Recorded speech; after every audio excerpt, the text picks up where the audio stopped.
Sandy's in charge, a real hard case, with a clipboard and a fierce look on her face.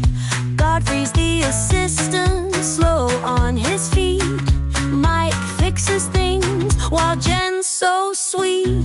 Welcome to McCreepys, where the fries are hot, but the vibe's a little off. The crew's always caught.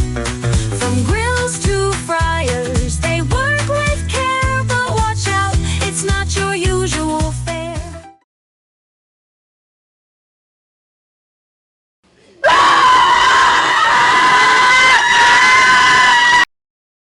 Chapter 7.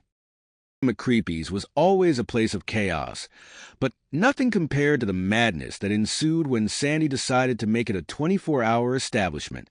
The crew, exhausted and disgruntled, gathered in the break room as Sandy made her grand announcement. "All right, listen up. We're going 24/7, she declared, waving her clipboard like a sword. That means overnight shifts. Godfrey, Jen, Justin. And Tom, you're up."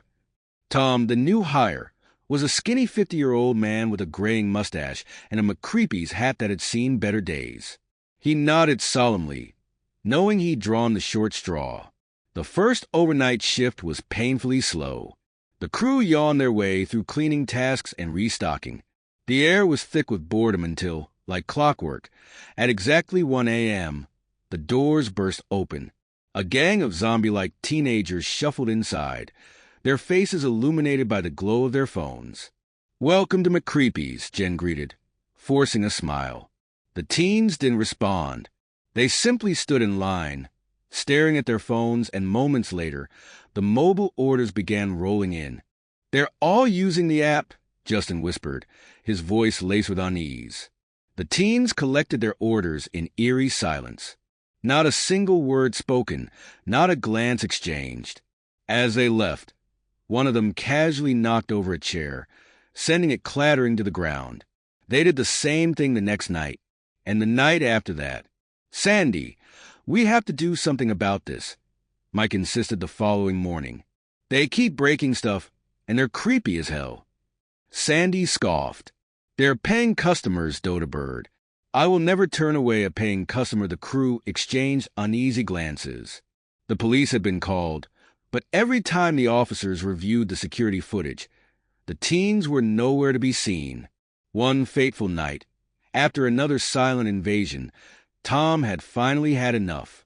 As the teens lingered in the lobby, he stomped toward them, his mustache twitching with irritation.